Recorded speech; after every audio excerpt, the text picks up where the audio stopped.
So, hello friends, I welcome you all. My name is Bhavna Chopra. I'm a mother, lawyer, and now turned into a life imprinting coach. I'm helping and supporting people who feel stuck in their present life, but and of course, they are looking forward to have a successful, happy, and contented life. So, I welcome you all. So, today's topic is wellness rituals. आज हम बात करेंगे wellness के बारे में. ठीक है, तो I am sharing one screen with you all. एक screen share कर रही हूँ आपके साथ.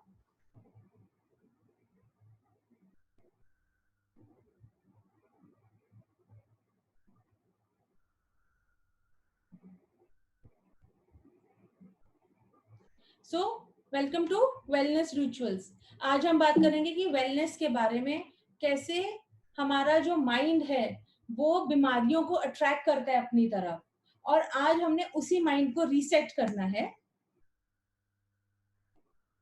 सो हमारी लाइफ में जो भी कुछ चल रहा है वो किसी ना किसी इवेंट की तरह चल रहा है. इवेंट का मतलब आपके साथ जो भी घटित हो रहा है, जो भी आपकी लाइफ में चल रहा है, उसको हम एक इवेंट कहते हैं. जैसे आज आप लोग यहाँ बैठे हैं और आप ये वेबिनार सुन रहे हैं, अटेंड कर रहे हैं, तो ये आपकी लाइफ में एक इवेंट हो रहा है. ऐसे हमारी लाइफ में जो भी चलता है उसको हम इवेंट कहते हैं. तो अगर आपके साथ कोई भी आता है, कुछ बात करता है, आप उसकी बात सुनते हैं, उसका जवाब देते हैं, तो एक जो सीन चल रहा होता है लाइफ का, जो हमारी लाइफ की एक मूवी चल रही है, उसे हम इवेंट मानते हैं. तो कोई भी इवेंट हमारे साथ होता है, वो इवेंट पॉजिटिव है या नेगेटिव है, वो हर इंसान जिसके साथ घट रहा होता है उसके देखने का नजरिया होता है. जैसे एक एग्जाम्पल देती हूँ. आपने देखा, आपके सामने एक एक्सीडेंट हुआ, ठीक है, तो आपको बड़ा बुरा लगा. आपने कहा अरे बेचारे को लग गई, और आप वहां से चले गए. तो आपकी नजर में एक ये इवेंट की पिक्चर ये बनी. मगर जिस इंसान को चोट लगी वो कहेगा अरे यार आगे से तो मैंने बाइक ही नहीं चलानी है क्योंकि बाइक पे एक्सीडेंट होता है. उसके लिए उसी सीन की एक इमेज अलग क्रिएट हुई. उसी के हिसाब से अगर समझो वो किसी डॉक्टर के पास जाता है, तो उसके लिए तो एक्सीडेंट की इमेज एक हैप्पी इमेज है क्योंकि उसको तो बिजनेस मिल रहा है. तो कोई भी चीज घटित होती है, हर इंसान का उसको देखने का नजरिया अलग होता है. इसलिए कोई एक चीज किसी के लिए अच्छी होती है और वही एक चीज किसी के लिए बुरी हो सकती है. तो हर इंसान का एक अपना अपना एक्सपीरियंस होता है हर चीज को लेके. इसका एक छोटा सा एग्जाम्पल मैं आपको और दूंगी. चलिए मैं साथ साथ देती जाती हूँ ताकि आप और अच्छा रिलेट कर पाए. तो हमारी लाइफ में कुछ भी जो इवेंट होता है, हम उसको अच्छे और बुरे से हमारा दिमाग उसको आइडेंटिफाई करता है कि क्या वो हमारे लिए अच्छा है, कि क्या वो हमारे लिए बुरा है. इसका एक चीज और एग्जाम्पल है. समझिए आप ताजमहल घूमने के लिए गए, ठीक है. आप ताजमहल जैसे ही गए, आपको ताजमहल को देखने का नजरिया, क्या जरूरी है आपके हस्बैंड वाइफ या आपके बच्चों या फ्रेंड, आप जिसके साथ भी गए हैं, उनका नजरिया सेम हो? शायद आपको बहुत अच्छी लगे और शायद साथ वाले को गर्मी का एहसास हो रहा है कि अरे बहुत गर्मी है, तो उसकी तो ख्याल ही नहीं है ताजमहल पे. वो तो मौसम के ऊपर परेशान है कि बड़ी गर्मी लग रही है. मगर आपका शायद सोचना ये है कि गर्मी है तो क्या है, इतना सुंदर ताजमहल है, इसको एंजॉय करना चाहिए. तो एक ही चीज, हर इंसान का सोचने का, समझने का नजरिया अलग होता है. तो जब हम कहते हैं ना कई बार बच्चों को अरे इतनी सी बात है, कितनी बार सिखा दी, तुम्हें समझ नहीं आती, वो समझ की कोई प्रॉब्लम नहीं है. उनके लिए उस चीज की क्या इंपॉर्टेंस है वो मैटर करती है. आपके लिए उस चीज की क्या इंपॉर्टेंस है वो आपके लिए मैटर करती है. शायद आपके लिए पैसा बचाना बहुत जरूरी है, मगर हम कहते हैं ना बच्चे तो बिना समझे उड़ा देते हैं. क्यों? क्योंकि वो कमा नहीं रहे हैं. हम तो ऐसे रिलेट करते हैं ना, कमा नहीं रहे, खुद मेहनत नहीं कर रहे, आराम से बैठ के मिल रहा है, तो उसके लिए वो पैसा उस हिसाब से आया है तो वो उसी हिसाब से खर्च करेगा. मगर आप क्योंकि खुद कमा के ला रहे हैं तो आपकी थॉट प्रोसेस उसी हिसाब से होगा. इसलिए एक सेम इवेंट, सेम चीज हर इंसान के लिए फर्क होती है. इसलिए हमें ना दूसरों को जज नहीं करना चाहिए कि ये ऐसे हैं, ये वैसे हैं. ऐसा वैसा कोई नहीं होता. सबका सोच का तरीका अलग होता है. हर इंसान हर एक चीज को अलग अलग नजरिए से देखता है. तो जब हम कोई भी हमारे साथ घटित होती है घटना, हमारे ब्रेन में, माइंड में एक फिल्टर लगा होता है, जो मैं आपको हर बार समझाती हूँ इसके बारे में, कि हमारे माइंड के अंदर एक फिल्टर लगा होता है. तो हमने सामने कुछ देखा, ठीक है, जैसे समझो मैं बोलती हूँ आज बहुत गर्मी है, आज का टेम्परेचर 45 डिग्री है, ठीक है. तो ये तो एक फैक्ट हुआ कि ये सच बात है कि आज टेम्परेचर 45 है. मगर दूसरी बात मैं बोलूंगी बिल्कुल खराब मौसम है. क्या ये सच बात है कि 45 डिग्री खराब मौसम है? आपके लिए खराब हो सकता है, मगर जो किसान जिसकी खड़ी फसल है उसको वो धूप चाहिए, तो क्या ये उसके लिए खराब है? आज अप्रैल का महीना है, आप और बारिश हो जाए, मुझे बहुत अच्छा लगेगा कि अरे वाह बारिश हो गई, क्या बढ़िया अप्रैल का मौसम हो गया। मगर आप सोचिए जो किसान जिसकी खड़ी फसल है और इस टाइम पे अगर बारिश हो जाए, तो क्या ये बारिश का मौसम उसके लिए अच्छा होगा? बिल्कुल भी नहीं होगा। तो हमें यही समझना है कि जो चीज एक इंसान का नजरिया से ठीक है, जरूरी नहीं है दूसरे इंसान के नजरिए से भी वो ठीक हो। इसलिए हम जब दूसरों को समझाते हैं तो हम चाहते हैं कि वो इंसान हमारी तरह सोचे, मगर वो पॉसिबल नहीं है क्योंकि उसका अपना नजरिया होता है। हर इंसान के ब्रेन का अपना फिल्टर लगा होता है और उस फिल्टर को हम डिलीट, डिस्टॉर्ट और जनरलाइजेशन के हिसाब से रखते हैं। जैसे मैंने आपको एग्जांपल दिया 45 डिग्री टेम्परेचर का, टेम्परेचर 45 डिग्री है, ठीक है, ये बिल्कुल ठीक बात है, मगर हम उसमें से ये डिलीट कर देते हैं ऑप्शन कि हाँ ये एक यूनिवर्सल ट्रुथ है भाई, आज 45 डिग्री है तो है, वो चीज हम डिलीट कर देते हैं, हमें नहीं चाहिए। और हम उसको डिस्टॉर्ट कैसे कर देते हैं, बहुत गर्मी है, मौसम बिल्कुल खराब है, ठीक है, और उसी हिसाब से हम चीजों को जनरलाइज भी कर देते हैं, मतलब हम एक कॉमन व्यू दे देते हैं कि यार ये तो सबको बीमार करके छोड़ेगा ऐसा मौसम। जरूरी नहीं है ना, कई लोग उसमें अगर आप बीमार होंगे तो कई लोग उस बीमारी में कमाएंगे, डॉक्टर कमाएगा, बहुत गर्मी है तो आइसक्रीम वाला कमाएगा, शायद जो तरबूज बेचता है उसके तरबूज ज्यादा बिकेंगे। तो हर इंसान एक इवेंट को अलग अलग हिसाब से देखता है, ठीक है, और जब वो देखता है और वो अपनी खुद की एक पिक्चर क्रिएट करता है, जिस पिक्चर को हम कहते हैं इवेंट नंबर 2, ठीक है। तो जो सच्चाई है, क्या वो वही आपके दिमाग में जाती है? ऐसा नहीं है। सच एक चीज है कि आज टेम्परेचर 45 डिग्रीज है, मगर आपने उसको अपने किस नजरिए से देखा, उस हिसाब से आपने उसकी एक पिक्चर बना ली कि 45 डिग्री टेम्परेचर मीन्स बीमारी, 45 डिग्री टेम्परेचर मीन्स मौसम खराब। तो हम अपनी एक वैसी इमेज बना के अपने माइंड में एक इवेंट बना लेते हैं। लाइकवाइज जब हम किसी बीमारी या किसी चीज के बारे में सुनते हैं तो हम भी अपनी उसकी एक पिक्चर बना लेते हैं दिमाग में। जैसे आपने सुना कि गर्मी ज्यादा है और आपने किसी से सुना था कभी कि बीपी ना हाई हो जाता है ज्यादा गर्मी में, तो ये आपने एक स्टेटमेंट अपने माइंड को दे दिया कि तेज गर्मी मीन्स हाई बीपी। तो वो जैसे आपके माइंड में हाई बीपी वाली ये चीज आ गई है, अब आपके माइंड में यही फिक्स हो गया है, यही आपका सच बन गया है।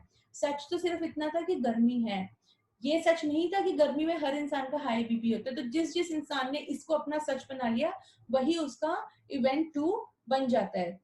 और जैसे ही इवेंट 2 आपके माइंड में क्रिएट होता है, जो आपकी अपनी सोच है, आपकी ओपिनियन है, जैसे ही वो आपके दिमाग में बनती है, आपका माइंड एक स्टेट में चला जाता है। मतलब जैसे कहते हैं ना, अच्छा मूड बुरा मूड, तो किसी चीज को लेके आपका मूड अच्छा बुरा कैसे होता है, ये इसी हिसाब से होता है कि आपने किसी इवेंट की अपने दिमाग में कौन सी पिक्चर बना के रखी है।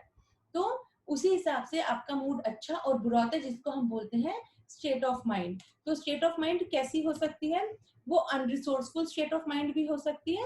बीमारी के चक्कर में यस, ये सिर्फ अनरिसोर्सफुल स्टेट ऑफ माइंड होगी, क्योंकि अगर आप रिसोर्सफुल हैं इसका मतलब आप पॉजिटिव हैं। तो अगर आप किसी बीमारी के बारे में भी सुनते हैं तो आप अपने मन में ये नहीं विचार बना लेते कि हाँ ये तो सबके साथ ही ऐसा होता है, या अगर ऐसा ऐसा किसी के साथ हुआ है तो ये बीमारी ही बनती है। जैसे कोई बोले मुझे सांस लेने में बड़ी तकलीफ होती थी, तो मैंने डॉक्टर से चेक कराया तो मुझे पता लगा कि मुझे तो हार्ट प्रॉब्लम है। अब एक इंसान तो इसी चीज को अपना सच बना ले कि सांस लेने की तकलीफ मतलब हार्ट प्रॉब्लम। एक इंसान बोले कि नहीं, हर किसी के साथ थोड़ी ना हो सकता है, सांस लेने में तो तकलीफ तब भी हो सकती है, आप 10-15 फ्लोर सीढ़ियां चढ़ जाओ तो आपको सांस लेने में तकलीफ हो जाएगी, आप तेज भाग के आओ तो सांस लेने में तकलीफ हो जाएगी, आप बंद कमरे में पूरा दिन बैठ जाओ, ऑक्सीजन अच्छे से नहीं आ रहा तो भी सांस लेने में तकलीफ है। तो सांस लेने की तकलीफ का मतलब हार्ट प्रॉब्लम नहीं है। मगर कई इंसान अपना माइंड जो सोचने का तरीका होता है वो उसी पैटर्न में चला जाता है कि हम उस एक इवेंट को नेगेटिव बना लेते हैं कि अगर ऐसा हुआ, सांस लेने में तकलीफ है, तो समझ लो हार्ट प्रॉब्लम हो ही गई। तो ये कई बार हमारे माइंड में इस हिसाब से इवेंट बन जाता है, जो हमारा दिमाग का सच बन जाता है, हमारे सबकॉन्शियस माइंड के लिए वही सच हो जाता है कि सांस लेने में तकलीफ मतलब हार्ट प्रॉब्लम है। तो जब जब आपको सांस लेने में तकलीफ होगी, आपका माइंड इमीडिएटली आपको यही सिग्नल देगा, अरे कोई हार्ट प्रॉब्लम तो नहीं होगी, चेक करवा लो, चेक करवा लो। और वो उसको कन्वर्ट भी करेगा, वो अभी आगे धीरे धीरे मैं आपको बताऊंगी। तो जैसे ही हमारे मन में कोई भी नेगेटिव चीज बनती है, तो हमारा जो माइंड है वो immediately unresourceful state of mind में चला जाता है। मीन्स हमारी जो थॉट प्रोसेस है, हमारा थॉट प्रोसेस एक नेगेटिव थॉट प्रोसेस बन जाता है। आई होप यहाँ तक सबको क्लियर है। अगर किसी का कोई क्वेश्चन है यहाँ तक तो पूछ सकते हैं कुछ किसी। भावना, यू सेड कि हमेशा गलत ही बनता है, मतलब इसी नहीं नहीं, केस में not it could be a हमेशा। Positive one also, no? Yes, तो जहाँ पॉजिटिव बनता है तो वहां पे तो बीमारी के लिए कोई स्कोप ही नहीं है ना। यहाँ हम बात करें कि कैसे हमारा माइंड किसी चीज को नेगेटिव बनाता है। पॉजिटिव नेगेटिव हम पिछले सारे वेबिनार्स में कवर कर चुके हैं कि जब आप पॉजिटिव होते हैं तो आप कितने अच्छे डिसीजंस ले सकते हैं। आप पॉजिटिव हैं तो आप स्ट्रेस फ्री हैं। आप पॉजिटिव हैं तो आप एक कोई भी रिसोर्सफुल स्टेट में है तो आपकी चीजें एकदम अलाइंड हैं, कोई प्रॉब्लम नहीं है। मगर जैसे ही आप अनरिसोर्सफुल स्टेट में आते हैं, आपकी डिसीजन मेकिंग पावर पुअर हो जाती है। आपके थॉट जो है ना वो स्टक हो जाते हैं कि आप उसमें से बाहर ही नहीं निकल पाते हो। अगर समझे जिस इंसान को ये पता लग गया कि सांस का चढ़ना मीन्स हार्ट प्रॉब्लम है, अब वो बेचारा कितना भी पॉजिटिव सोचना चाहेगा, मगर उसके माइंड में ये फिक्स हो चुका है कि तुम्हें सांस चढ़ रही है ना तो you may have that heart problem. तो यहाँ पे हम सिर्फ नेगेटिव के बारे में इसलिए बात करें क्योंकि ये वेलनेस के ऊपर है कि कैसे नेगेटिविटी हमारे माइंड को बिल्कुल ना डैमेज करती है और हमारे को पुश करती है बीमारी की तरफ। क्योंकि अगर आप पॉजिटिव स्टेट में है तो आपको एटलीस्ट जो दिमाग बना के बीमारियां बनाता है वो नहीं होगी। ठीक है। और ठीक है, एक चीज हम हमेशा याद रखेंगे, हमारा जो लाइफ का एम होता है, हम या तो किसी पेन से दूर भागना चाहते हैं या हम कोई चीज गेन करना चाहते हैं, या तो हम दुख से दूर जाते हैं या कुछ अच्छा अचीव करना चाहते हैं। उसका भी एक एग्जाम्पल दूंगी, सेम एग्जाम्पल है। आप देखेंगे उस एग्जाम्पल में दो लोगों का होगा और दोनों का नजरिया अलग होगा। तो समझिए एक इंसान अपने बच्चे को स्कूल भेजता है, ठीक है। अब हम उससे पूछते हैं आप क्यों भेजते हो, तो एक बंदा वो ये कहता है कि क्योंकि मैं इलिटरेट हूं, मैं अनपढ़ हूं, तो मैं नहीं चाहता कि मेरा बच्चा भी अनपढ़ बने। तो इसका मतलब वो एक पेन से दूर भाग रहा है क्योंकि वो समझता है कि अनपढ़ होने का पेन क्या है और मेरा बच्चा ये पेन ना झेले, तो वो पेन से दूर भाग रहा है।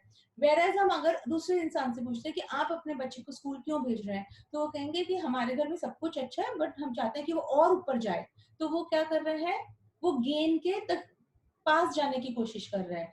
एक है जो पेन से दूर भाग रहा है कि वो जानता है कि अगर पढ़ाई नहीं करो तो क्या क्या पेन है, और एक कह रहा है कि अगर पढ़ोगे तो और क्या क्या गेन कर सकते हो। ठीक है। तो हमारा हर इंसान का जो भी एक्शन होता है वो गेन और पेन से रिलेटेड होता है कि हम किन्हीं दुखों से दूर जाना चाहते हैं और किन्हीं सुखों के पास जाना चाहते हैं। हर इंसान इस हिसाब से गेन और पेन के हिसाब से सोचता है। मगर किसी ने हैंड रेज किया है, yes you can ask your question. Uh, Hi Bhavna, this is Ritu. Yes Ritu, you can Hello. Ask your question. Uh, my voice is audible. या यू आर ऑडिबल, आप पूछिए अपना question. Yeah, I want to ask, like, as I am suffering from thyroid, so during that time, okay, stress could be the reason, but I was not aware that I am suffering from thyroid. It was like till like 1 year or 2 years till till then, I didn't diagnose it via test, and I was not suffering anything like symptoms or something because I was not aware of. But still, reports were so bad. So, what would you say about it's this? Okay Ritu, we have covered thyroid also, so you have to be bit patient. वो भी आएगा, आज नहीं तो कल में thyroid भी cover होगा कि Okay, my question is not regarding thyroid only. It's about like, though I was not thinking about disease, I was just going through stress only, ऐसा and I नहीं was. होता है। ऋतु, ये अभी जो चल रहा है ये बेसिक्स है, मगर ऐसा नहीं होता कि आप सिर्फ थायराइड के बारे में सोच रहे हो। देयर आर रीजंस, जैसे कि मोस्टली आप देखेंगे फीमेल्स में ज्यादा थायराइड होता है एज कम्पेयर टू मेल। इसका एक बहुत बड़ा रीजन होता है, Yeah. जो फीमेल्स अपनी बातें एक्सप्रेस नहीं कर पाते हैं, जो ज्यादा चुप रहते हैं। मतलब चुप रहने का मतलब वो Okay. दबे हैं कि वो अपनी चीजों को एक्सप्रेस नहीं कर पा रहे हैं अपने घर में, अपनी फैमिली के आगे। दो they have a lot in them, अंदर बहुत भरा हुआ है मगर वो Okay. अपना जो भरा हुआ है उसको नहीं निकाल पा रहे हैं। एक ये बहुत बड़ा रीजन Yeah. होता है। थायराइड होने का। तो ऐसा नहीं होता कि हम बैठ के बीमारी सोचते हैं, मगर सबकॉन्शियसली आपके मन में बहुत सारी चीजें पड़ी होती हैं, वो पैटर्न बनता जाता है और आप किसी ना किसी एक डिजीज को अट्रैक्ट कर लेते हैं अपनी तरफ। ठीक है, तो Okay. नॉट समथिंग कि आप बोले कि बुखार हो गया, खांसी हो गया, और ऐसा भी नहीं है कि आपको शुरू से था। तो कई चीजें होती हैं जो लोगों को बाय बर्थ होती हैं, तो उसके लिए हम कह सकते हैं कि हाँ उनको शुरू से ये प्रॉब्लम है।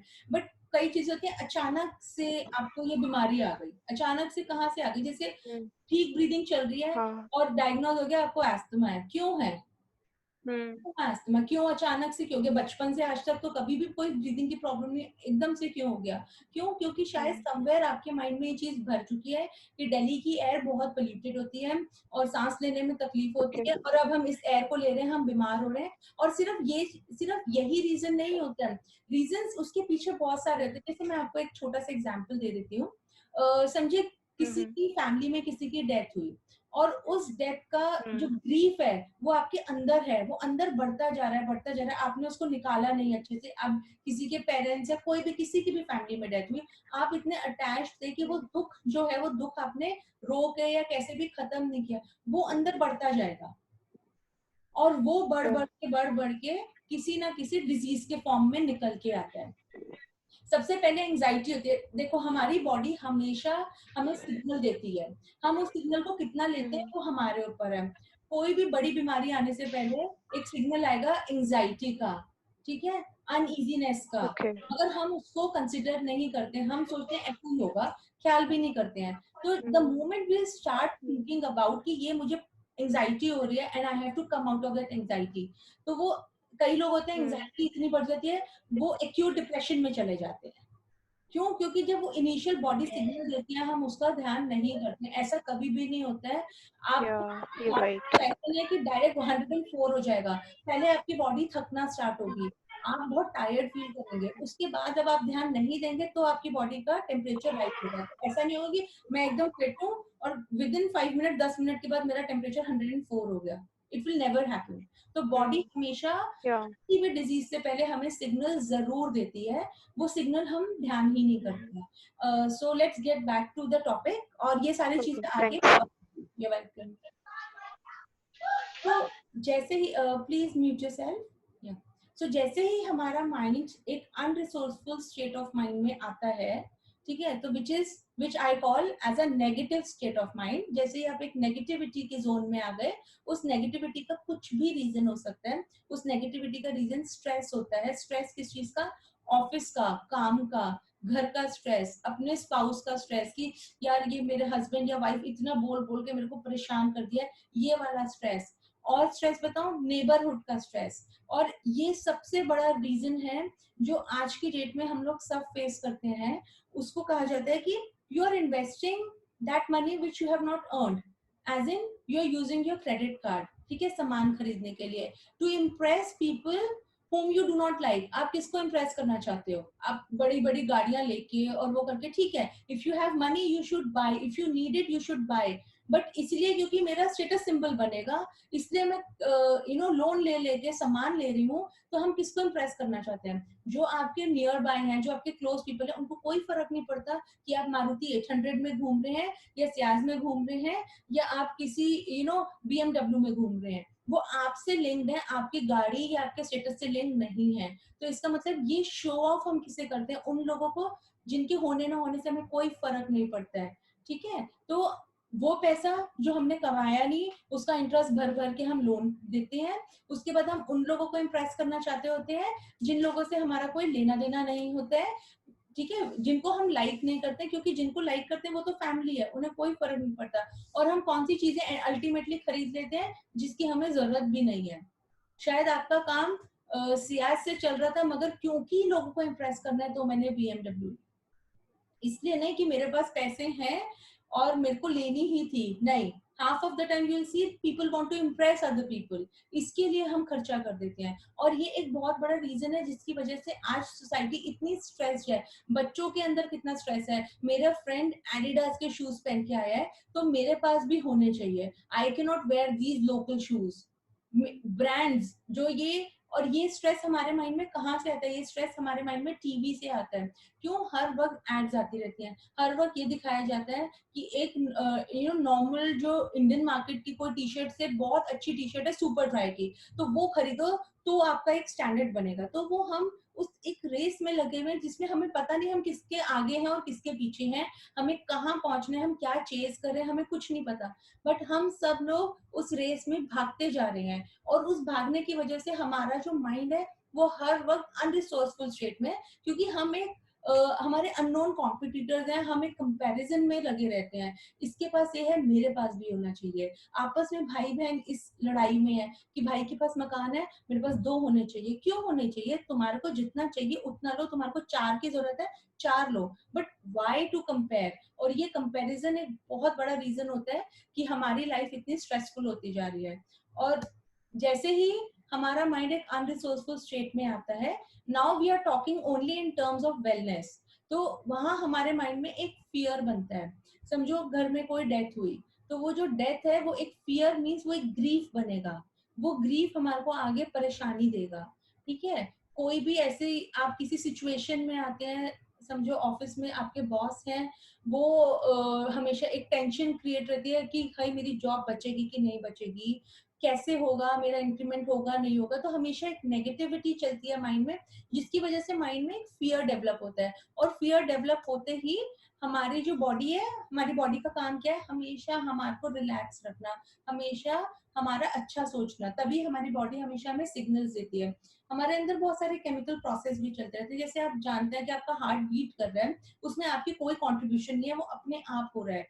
ठीक है? आपके लंग्स काम कर रहे हैं, आपकी किडनीज पूरी फंक्शन कर रही है, वो सब ऑटोमेटिक है। ऐसा नहीं है कि आप बैठ के देखते हैं या आप बैठ के बोलते हैं तो आपके इंटरनल ऑर्गन्स वर्क करते हैं। इंटरनल ऑर्गन्स अपने आप खुद से वर्क करते हैं। तो उसी तरह हमारी बॉडी के अंदर बहुत सारे केमिकल रिएक्शंस चलते रहते हैं। तो जब वो एक फियर की स्टेट आती है, अब हमारी माइंड क्या कहेगा कि हम अब माइंड सीधा कहेगा कि अब आपको रिलैक्स करना है, क्योंकि आप एक बहुत ज्यादा नेगेटिविटी में आ गई हो, आपकी बॉडी खराब हो रही है। तो जैसे ही वो बॉडी खराब होने वाला सिग्नल जाता है, हमारे अंदर केमिकल प्रोसेसेस होने स्टार्ट होते हैं। तो सबसे पहले ये एक तरह का ना हमारे माइंड में एक सिग्नल टाइप वाला है कि इसके पास ये मैसेज पहुंचता है एमिगडाला के पास कि जी आपकी बॉडी, आपका माइंड एक फियरफुल स्टेट में है, इसको आराम दिलाओ, इसको ऐसे डर में मत बिठाओ। तो जैसे ही अमिगडाला के पास मैसेज पहुंचता है, वो आगे अपनी जो समझे उसकी सिक्योरिटी है, सिक्योरिटी को अलर्ट करता है। ठीक है? और उस सिक्योरिटी का नाम है हाइपोथैलेमस। अब हाइपोथैलेमस के पास समझ लीजिए, इसको एक पिक्चर बनाइए अपने माइंड में कि भाई दिमाग फियर में है, फियर का मैसेज आपकी जो मसल्स हैं वही मैसेजेस पहुंचाती है पूरी बॉडी में, उसी को रिफ्लेक्स एक्शन कहा जाता है। तो एमिगडाला के पास मैसेज पहुंचा, उसने बोला अच्छा अच्छा फियरफुल स्टेट में हो, चलो मैं आगे अपनी जो मिलिट्री का जो हेड है, जो हमारे अंदर का हेड है, सिक्योरिटी गार्ड मान लो, हाइपोथैलेमस, उसके पास मैसेज लेके वो पहुंच जाते हैं कि सुनो आप, हम जो हमारा माइंड है ना वो बहुत स्ट्रेस्ड है, बहुत ज्यादा फियर में है, कुछ करो। अब वो कुछ करो में बचाने की कोशिश करते हैं। देखिए पहले क्या होता था, हमारे यहाँ बहुत फिजिकल लेबर होता था ह्यूमंस का, मगर अब वो फिजिकल लेबर हो गया बंद। मगर जो हमारे माइंड के चलने का तरीका है, जो अंदर के प्रोसेसेस हैं, वो तो पहले के जैसे ही हो रहे हैं, उसमें कोई चेंज नहीं आया। तो हम हमेशा जब किसी कंडीशन जो नेगेटिव है उसमें आते हैं, तो हमारा क्या होता है, या तो अब हमें लड़ना है या अब हमें यहाँ से भागना है। ठीक है? तो वो उसके लिए इस हमारे अंदर उतनी एनर्जी भी तो चाहिए ना। अगर मुझे किसी से फाइट करनी है, अगर मुझे किसी को मारना है, तो मेरे अंदर बॉडी में उतनी एनर्जी चाहिए कि मैं उसको कर पाऊं। अब उस एनर्जी के लिए हाइपोथैलेमस ये दो जो केमिकल्स है उसको रिलीज करता है, जिसको हम बोलते हैं एड्रेनालाइन एंड कॉर्टिसोल। ये हमारे बॉडी में रिलीज होने लगते हैं, और जब ये रिलीज होते हैं तो ये मैं आपको लास्ट टाइम भी बता चुकी हूँ कि ये हमारी बॉडी में शुगर रिलीज करते हैं। तो शुगर हमारे को यूटिलाइज करनी होती है लड़ने के लिए या भागने के लिए। तो ये एक पार्ट है, ये वाला जो ये एक सीरीज है फियर वाली, ये एक तरह से हमारा माइंड रिएक्ट करता है। अब हमारा माइंड एक और तरह से भी रिएक्ट करता है। आप जैसे ही अनरिसोर्सफुल स्टेट ऑफ माइंड में आए, ओके, आप जैसे ही उस स्टेट में आए, तो ओके, या फाइट एंड फ्लाइट रिस्पॉन्सेज, ये कौशल हम कर चुके हैं। आई थिंक आप तो सारे वेबिनार्स में देते हैं, आई एम श्योर आपको पता ही होगा फाइट एंड फ्लाइट वाला, कि या तो हम लड़ेंगे या हम भागेंगे। ओके इसके अलावा एक अब थर्ड कंडीशन और है which we will discuss in the next slide. अभी क्या होता है जब हम एक अनरिसोर्सफुल स्टेट ऑफ माइंड में जब होते हैं तो हमारा एक न्यूरोपेप्टाइड होता है, वो भी एक मैसेज पहुंचाता है हमारे व्हाइट ब्लड सेल्स को, हमारी इम्यूनिटी को। ठीक है, वो न्यूरोपेप्टाइड क्या आगे पहुंचाता है, वो मैसेज देता है आगे हमारी इम्यूनिटी को। अब जैसे इम्यूनिटी को ये मैसेज मिलता है कि हमारा जो ब्रेन है वो किसी ना किसी फियर में है, किसी प्रॉब्लम में है, तो उसमें क्या होता है या तो इम्यूनिटी एकदम से दब के डर जाती है और वो चुप करके कोने में बैठ गई। समझो इस चीज की एक पिक्चर बनाओ कि एक रूम है, एक बच्चा है और आपने बोला प्रॉब्लम है, तो वो बच्चा क्या कर रहा है, चुप चुप करके कोने में छुप के बैठ गया कि भैया प्रॉब्लम है, प्लीज मुझे आगे मत लाओ। नहीं तो कई बार वो बच्चा इतना ओवर रिएक्ट करता है, क्या प्रॉब्लम है, लाओ मैं देखता हूँ इस प्रॉब्लम को, मैं मारता हूँ। ओके तो कई बार वो ओवर रिएक्ट भी करने लग जाता है। ओके और नहीं तो कंफ्यूज हो जाता है कि अब मैं क्या करूं, मैं किसको मारूं। पता लगे कंफ्यूजन में जो उसके अपना मैसेज देने आया है उसी को मार दिया, इतना डर गया, इतना कंफ्यूज हो गया।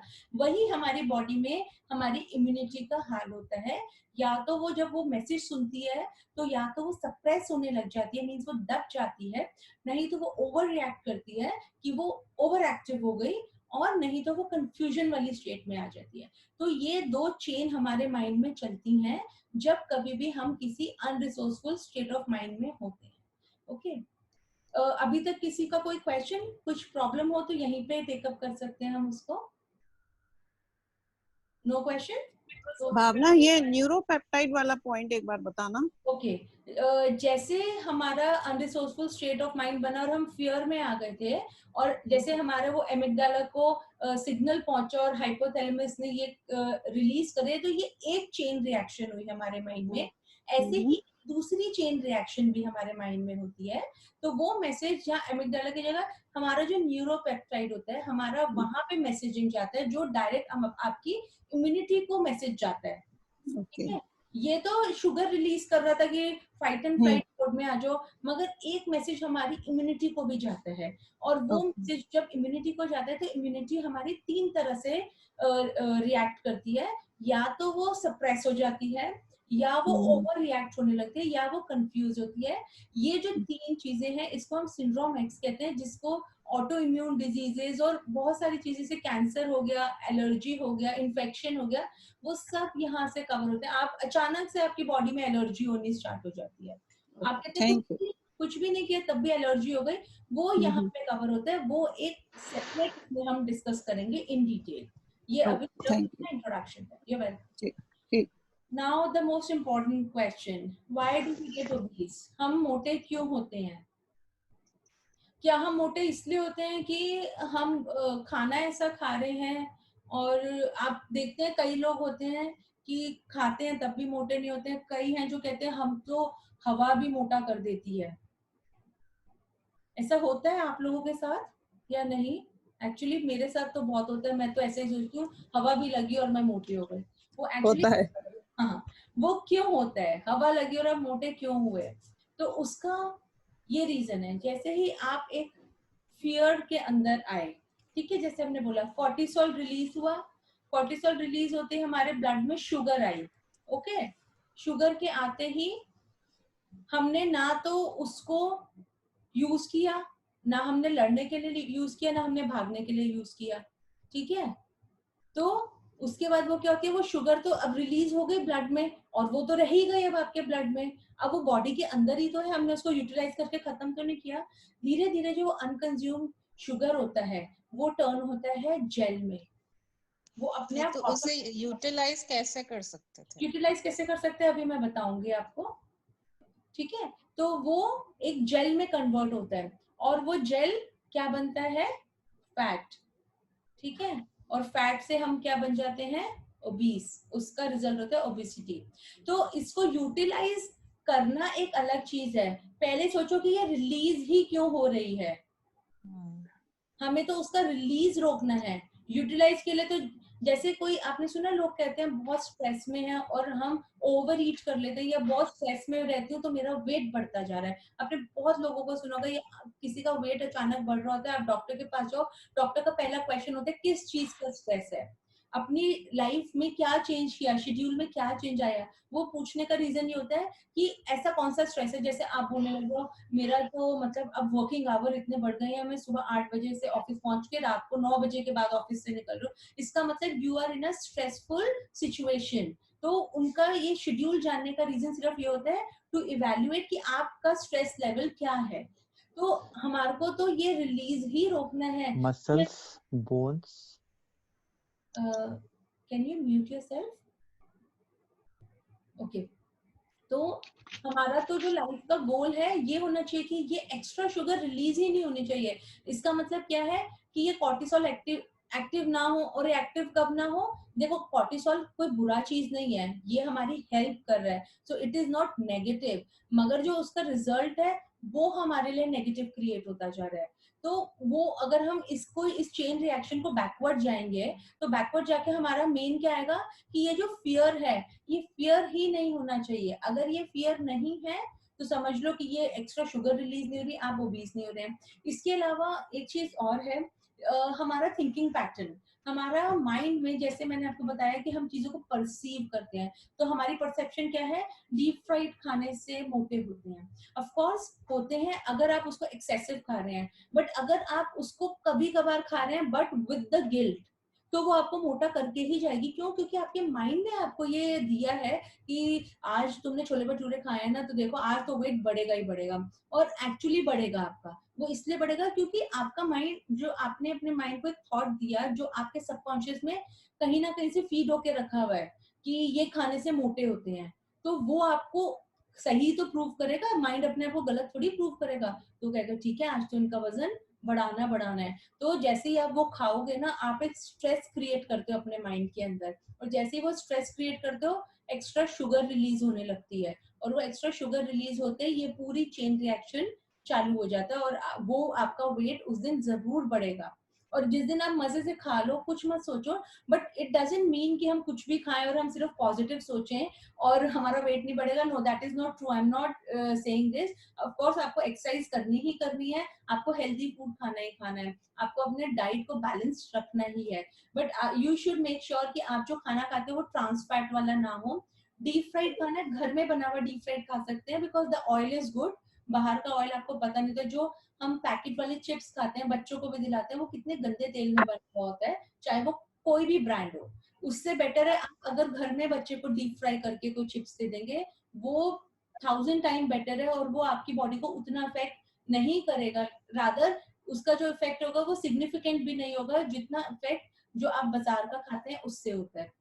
तो ये नहीं है कि आप एक्सरसाइज छोड़ देंगे, ऑफ कोर्स आपको अपना डेली रूटीन बनाना है, बॉडी को वो देना ही है। और जो लोग एक्सरसाइज करते हैं और वो जब खाते हैं ना ऐसे, तो you know they tell themselves कि एक्सरसाइज में करते हो, रेगुलर है हम एक्सरसाइज में, कल भी करनी है, ये कहीं नहीं हमारे अंदर डिपॉजिट होने वाला है। सो हम जो भी खाना खा रहे हैं, जो भी कुछ खाते हैं, you should eat with the positive intention. अगर आप किसी खाने में इतना नेगेटिव सोच के खा रहे हो तो उसको मत खाइए, उसको बिल्कुल मत खाइए। अगर छोले भटूरे देख के गिल्ट आ रही है ना, बिल्कुल मत खाना उसको, कितना भी मन करे। और अगर मन कर रहा है तो वो गिल्ट नहीं लानी है, क्योंकि the moment you get that guilt, वो आपका स्टेट ऑफ माइंड टेस्टी भी लग रहा है, स्टिल आपका समवेयर आपका सबकॉन्शियस माइंड एक नेगेटिव स्टेट में, आपका सोच आपकी नेगेटिव जाते ही सबकॉन्शियस वो रेफरेंस उठा के लाके देगा कि यहाँ खा के मोटा होना है, और वो आपको मोटापे की तरफ ले जाएगा, वो आपके अंदर डिपॉजिट रहेगा। और जबकि आप देखते होंगे कई लोग हैं मस्त खाते रहते हैं, कुछ नहीं होता, बिकॉज वो ऑफ कोर्स एक्सरसाइज करना is a must, healthy food खाना इज अ मस्ट। मैं बिल्कुल ये नहीं कह रही हूँ कि आप हर दिन अनहेल्दी खाएं, but once in a while it is okay, you should eat without guilt. और आप कोई भी एक्सरसाइज करते हैं, ठीक है, ये तो एक प्रोसेस था, otherwise apart from this slide I tell you one thing, आप कोई एक्सरसाइज करते हैं, आप कोई भी खाना खाते हैं, you should do and eat with a positive intention, positive होके करें। अगर आप अपनी चीजों को डाउट करके करेंगे तो आपका रिजल्ट डाउटफुल ही क्रिएट होगा। आप एक्सरसाइज कर रहे हैं, हर दिन कर रहे हैं, बट आप हर दिन कह रहे हैं अरे यार मैं तो पतली ही नहीं हो रही, पतली नहीं हो रही, तो आपका माइंड आपकी बात को ही करेक्ट प्रूव करेगा। इस चीज को हमेशा याद रखना, जो आप सोचते हैं आपका माइंड आपको वही करके देता है। तो जैसा सोचेंगे वैसा ही होगा। तो आप एक्सरसाइज कीजिए विद पॉजिटिव इंटेंट कि yes it will give me a good result. Okay, तो आई एम बिकमिंग स्लिम, इस वाले प्रोसेस को अपने माइंड में रखें, इस एफर्मेशन को याद रखें, आई एम बिकमिंग हेल्दी। तो आपका बॉडी अपने आप आपको हेल्थ और स्लिमनेस की तरफ लेके जाएगा। Rather you are doubting every day by checking your weight and you looking yourself in the mirror और अपने इंचेस हर दिन नाप रहे हैं। देखिए हर दिन में तो कभी भी इंचेस रिड्यूस हो ही नहीं सकते हैं। तो टाइम दीजिए अपने माइंड को, बॉडी को, टू प्रूव देमसेल्फ। मगर हम क्या करते हैं, उसको डाउट करते रहते हैं। तो जैसे ही वो डाउट वाली सिचुएशन में आते हैं तो वो आपके डाउट ही प्रूव करके देता है कि अच्छा ये डाउट है, लो ये तुम्हारे को मतलब माइंड को काम क्या है, आपको निराश नहीं करेंगे। तो if you have any doubts तो वो आपके डाउट्स को ही करेक्ट प्रूव कर देंगे कि ठीक है। तो ये वाले डाउट की सिचुएशंस हमारी लाइफ में क्यों क्रिएट होती है, this will be the last slide for today. और क्योंकि फिर बहुत ज्यादा हो जाएगा, वैसे ये मैंने कल के लिए प्लान किया हुआ था, बट सिंस ऋतु ने थायराइड के लिए क्वेश्चन किया था इसलिए मैं इस स्लाइड को आज टेकअप कर रही थी। So, Bhavna, yeah. I have a question. Like you just said that if cortisol release, तो वो turn होता है fat में. But I want to ask कि अगर cortisol release होता है तो is there chances that we lose weight also? Yeah, so I'm Because coming up, sometimes I'm coming up क्योंकि उसमें हार्मोन्स के ऊपर भी बहुत कुछ होता है ना, हर बॉडी का process. That was a general thing कि ऐसा होता है, मगर हर इंसान की बॉडी भी अलग तरीके से रिएक्ट करती है। So we are discussing this thyroid, आपका क्वेश्चन भी इसमें कवर हो जाएगा। तो एज यू ऑल नो कि हमारे पास दो तरह के थायराइड्स होते हैं। ओके, तो एक तो हाइपो होता है थायराइड और एक हाइपर होता है। तो हाइपोथायराइड में क्या होता है, आपकी जो हार्मोन्स का प्रोडक्शन है वो डिक्रीज होने लग जाता है, और हाइपर थायराइड में इंक्रीज होने लग जाता है। तो it is an internal process. तो ये कह सकते हैं कि आपके कंट्रोल में नहीं है कि आपका थायराइड आपको मोटा बनाएगा या आपका थायराइड आपको पतला बनाएगा। ये जैसे आपकी बॉडी उस रिएक्शन को रिस्पॉन्ड कर रही है, जैसे आपके हार्मोन रिस्पॉन्ड कर रहे हैं। Because thyroid is a sort of a auto immune disease. क्यों है ऑटो इम्यून? क्योंकि आपकी हार्मोन की प्रोडक्शन कम होती जा रही है, आपकी हार्मोन की प्रोडक्शन बढ़ती जा रही है। इसका मतलब जो हार्मोन थायराइड को बैलेंस कर सकते थे वो कंफ्यूज स्टेट ऑफ में आ गए हैं। और जैसे ही वो कंफ्यूज स्टेट में आ गए तो या तो वो बढ़ने लग गए अचानक से या घटने लग गए। और उसका रीजन है कि आपको थायराइड हो गया, वो पर्टिकुलर हार्मोन्स बढ़ गए या घट गए और आपको एक डिजीज आ गई थायराइड। अब before going to the next thing, मैं आपको एक और रेलेवेंट चीज बताना चाहती हूँ कि हमारा माइंड डिजीज की तरफ जाता क्यों है। ओके, हमारे तीन तरह के इवेंट हमारी लाइफ में होते हैं। या तो वो हमारे पास्ट में हो चुके होते हैं, या वो हमारे प्रेजेंट में चल रहे होते हैं, या हमारे फ्यूचर के इवेंट होते हैं। पास्ट में हमारे साथ बहुत कुछ हुआ, उसका गिल्ट, उसका ग्रीफ और उसका एंजाइटी, उसका डिप्रेशन हम आज तक लेके चल रहे हैं। तो जैसे हमने last week past painful memory remove करी थी, उसका रीजन यही था कि जब हम उन पेनफुल मेमोरीज के साथ होते हैं तो हर किसी की बॉडी अलग अलग रिएक्ट करती है। कोई डिप्रेशन में आ जाता है, किसी को थायराइड हो जाता है, किसी को डायबिटीज, किसी को हार्ट प्रॉब्लम, कुछ भी हो सकती है। It depends on your body कि आपकी बॉडी उस सिचुएशन में कैसा रिएक्शन दे रही है, अंदर आपकी कौन सा चेन रिएक्शन चला कि आपको कौन सी डिजीज हो गई। तो ऐसा नेसेसरी नहीं है कि स्ट्रेस है तो थायराइड ही होगा, स्ट्रेस है तो हार्ट प्रॉब्लम भी हो सकती है। और ये जरूरी नहीं है जिसको हार्ट प्रॉब्लम है उसको थायराइड भी हो, या जिसको थायराइड है उसको हार्ट प्रॉब्लम भी हो। It is not necessary. तो इट डिपेंड्स आपकी बॉडी के अंदर रिएक्शन कैसा चल रहा है। तो जैसे मैंने बोला कि हम अपने पास्ट में ही जीते रहते हैं, और पास्ट की जो हमारे फेलियर्स हैं उसको हम आज तक खींच के आगे लाते हैं, और वो पास्ट के फेलियर्स ही एक हमारे को एक अनरिसोर्सफुल स्टेट ऑफ माइंड देके चलते हैं। और जब हम हर वक्त नेगेटिव स्टेट ऑफ माइंड में होते हैं तो हमारी बॉडी अंदर से नेगेटिव ही चलती है, नेगेटिव रिएक्शंस अंदर होते हैं, और उस नेगेटिविटी की वजह से अब कौन सा हार्मोन कब रिएक्ट कर जाए वो वाली बीमारी लग जाती है। एज इन केस ऑफ ऋतु कि कौन सी स्ट्रेसफुल सिचुएशन से ये जा रही थी वो इनको पता होगा, उस टाइम पे इनकी बॉडी के कौन से हार्मोन्स ने कैसा रिएक्ट किया। लेट्स से क्योंकि उनको थायराइड है, तो ऋतु क्योंकि आपने जैसे बोला कि आपको शुरू से तो नहीं था ना, कुछ टाइम से हुआ, तो यू हैव टू थिंक कि वो उस टाइम पीरियड में आपकी लाइफ में क्या चेंजेस हुए थे, ऐसा क्या बदलाव हुआ which was negative not positive. तो वो नेगेटिव क्या हुआ आपकी लाइफ में उस टाइम पे आपके अंदर जो चल रहा था, जो आप जिस स्ट्रेस में उन दिनों आप निकल रहे होगे, तो आपके जो ये हार्मोन्स हैं जो थायराइड के लिए बैलेंस रखते हैं वो डिक्रीज हो गए या इंक्रीज हो गए, आपको हाइपोथायराइड हुआ या हाइपरथायराइड हुआ, but ultimately you got thyroid. ठीक है, तो वो हमारे को हमेशा उस इवेंट को देखना होता है। कई बार कहते हैं ना इतने सालों से ये प्रॉब्लम है, ठीक है, तो अब उस टाइम पे आपने ये देखना है कि उस टाइम हमारी लाइफ में क्या इवेंट हुआ था। लेट्स से किसी के घर में कोई डेथ हुई और उसका इतना सदमा माइंड में रह गया कि उससे रिलेटेड कुछ ना कुछ बीमारी लग गई अंदर उस टाइम से। जैसे एक एग्जांपल है, like my mother in law says all the time कि जब उनके बड़े ब्रदर की डेथ हुई तब से उनको हाई बीपी की प्रॉब्लम हो गई। तो नाउ शी नोज ऑल्सो कि उनका वो इवेंट क्या था कि जब उनको हाई बीपी की प्रॉब्लम हुई। क्यों? क्योंकि उनके ब्रदर की डेथ हुई, तो may be she was in extreme acute stress की उस स्ट्रेस की वजह से बॉडी का जो रिएक्शन हुआ और उनका बीपी शूट अप कर गया, और इतने सालों में भी अभी तक उनको वो हाई बीपी की प्रॉब्लम है। तो ऐसे ही हमें वो इवेंट ढूंढना होता है कि अगर हमारी कोई बीमारी चलती है तो वो कौन सा इवेंट था जिसके बाद ये बीमारी हुई। ठीक है, दिस इज वन थिंग। अब कई बार होता है हमारे प्रेजेंट के इश्यूज होते हैं। प्रेजेंट के इश्यूज समझो घर में लड़ाई, रिलेशनशिप खराब, ऑफिस में प्रॉब्लम, बच्चों के अंदर पढ़ाई का स्ट्रेस है, अच्छे मार्क्स लाने का स्ट्रेस, पीयर प्रेशर होता है, बहुत सारे आपके इवेंट होते हैं। तो जो प्रेजेंटली चल रहे हैं, आज मैं अच्छा पैसा नहीं कमा पा रहा, तो आपको उस चीज का स्ट्रेस है कि मेरा बिजनेस अच्छा ग्रो नहीं कर रहा, ये स्ट्रेस है। तो जब आपके माइंड में ये प्रेजेंटली स्ट्रेस चल रहे हैं तो भी तो आपके अंदर कुछ ना कुछ चेन रिएक्शन चल रहा होगा, और जैसे ही वो चेन रिएक्शन चलता है तो आपके अंदर कुछ ना कुछ नेगेटिविटी डेवलप होती है which turns into disease. Okay, and वैसे ही हमारा एक फ्यूचर का इवेंट होता है।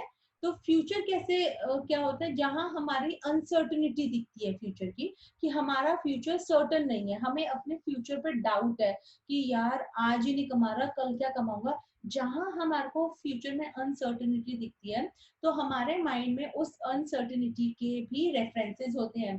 जैसे आप कह रहे हो यार आगे तो फ्यूचर में कुछ बचा ही नहीं, यार इसमें तो कुछ बचा ही नहीं, तो माइंड क्या कहते हैं, अच्छा लाइफ में कुछ नहीं बचा, चलो let's pick up some disease और चलो फिर मौत की तरफ चलते हैं। Because we have to give some aim and target to our mind. तो जो जिसको आपने सुना होगा, पहले लोग बोलते थे खाली दिमाग शैतान का घर होता है। उसको क्यों बोला जाता है? क्योंकि अब आपके माइंड में कोई आपका कोई एम नहीं है, कोई टारगेट नहीं है, कुछ अचीव नहीं करना है, तो माइंड क्या करेगा? फिर भाई अब खाली बैठा है तो वो रेफरेंस ढूंढेगा कि जिन जिन के फ्यूचर अनसर्टेन होता है उनका क्या पैटर्न होता है जिंदगी जीने का, वो सब रेफरेंस हमने देख देख के अपने माइंड में भरी है।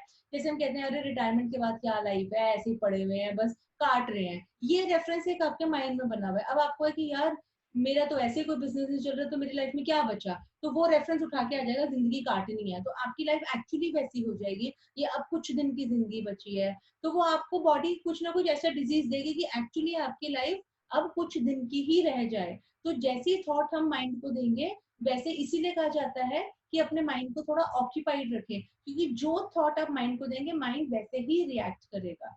तो इस चीज को हमेशा देखना है, पास्ट को चेक करो, पास्ट को क्लियर करते हैं, प्रेजेंट के इश्यूज को रिजॉल्व करना है, और फिर फ्यूचर को सर्टन बनाइए। ठीक है आज नहीं कमा रहे, मगर एक पॉजिटिव माइंड को दो ना, एम दो कि नहीं मुझे इस साल में इतना कमाना है। आप टारगेट दीजिए। आप हमेशा देखिए पूरा साल होता है हम नहीं पढ़ते हैं, एग्जाम से एक महीना पहले हम कैसे पढ़ लेते हैं? क्योंकि माइंड को एक डेडलाइन मिली है कि ये एक महीना है और इसमें तुम्हें पढ़ना है, और वो पढ़ भी लेते हैं और सब कर लेते हैं। क्यों? क्योंकि हमारा माइंड हमेशा उन डेडलाइंस में ही काम करना पसंद करता है। आप खुला छोड़ दो, एक चैप्टर दे दो बच्चे को, पूरी उम्र वो एक चैप्टर पे ही रह जाएगा, सेकंड पे पहुंच ही नहीं पाएगा। क्यों? क्योंकि आपने उसको कोई टाइमलाइन ही नहीं दी। आप टाइमलाइन दो। हमारे को एग्जाम्स में टाइमलाइन क्यों मिलती है कि इस 3 घंटे में ही पेपर करना है, तो आप कर ही लेते हैं पेपर पूरा उसमें। क्यों? क्योंकि आपका माइंड उसमें फिक्स हो गया कि हाँ मेरे पास यही टाइम है और मुझे ये अचीव करना है। तो आप आज ही अपने माइंड को एक फ्यूचर का अच्छा सा सुंदर सा एक एम दीजिए कि मुझे ये अचीव करना विद अ डेडलाइन, कि मुझे 2021 तक इतना पैसा कमाना है, मुझे 2021 तक ये पढ़ाई कंप्लीट करनी है, मुझे 2021 तक ये अचीव करना है। जो भी आपका एम है, आप वो एम दीजिए माइंड को, ताकि आपका माइंड उस पर वर्क करे। खाली छोड़ देंगे तो बीमारियां पकड़ेगा फिर। I think we will take up this slide in the next session क्योंकि already 1 घंटा हो चुका है। Is it okay with everybody? ये वाली slide अगर हम next उसमें लें, you can Yeah. unmute yourself and say because already 1 घंटा हो गया है। तो बाकी का इसमें हम कल कवर करेंगे, बाकी के diseases। Yeah, Bhavna, it's okay. Yeah, because thyroid मैंने इसलिए ले लिया था क्योंकि रितु का specific question था, तो फिर I thought कि she must get something out of it. तो अदरवाइज ये मेरा कल के लिए ही प्लान था, thyroid and all. Okay, no problem. Okay, no problem. Thanks, Bhavna. Any question? Anybody? No, thank you. So ठीक है, if everybody is satisfied Bhavna. with today's session, so we will end up this session today. कल के इसमें हम आगे की diseases लेंगे and you can see that the flyer which I've sent to you, तो आप देख सकते हैं कि कल हमारे क्या क्या टॉपिक कवर होने वाले हैं। We'll take up those topics tomorrow. Now it's on Wednesday, no, Bhavna? Yes, sorry, yeah, Wednesday, not Tuesday, Wednesday, not Okay, tomorrow, day after tomorrow. Yeah. Yeah. So, ठीक है It फिर, was, yeah, thank you. It was a nice session. thank you. I hope Thank you, everyone Bhavna ji. liked it. Thank you, Bhavna. Bye-bye. Yeah, you're welcome. Bye. Yeah, thank you. Thank you so much, Bhavna. Yeah, thank you. One request to everybody. I have given my, few links. If you can please subscribe to those links. YouTube channel Yeah, है, sure. which is Bhavna NLP Coach. अगर यहाँ से direct नहीं लेके जाएगा, तो it is Bhavna NLP Coach. So Sure. yeah, I request you all to subscribe to the YouTube channel. Yeah, thank you everybody. See you on Wednesday. Okay. Bye. Bye. Thank you.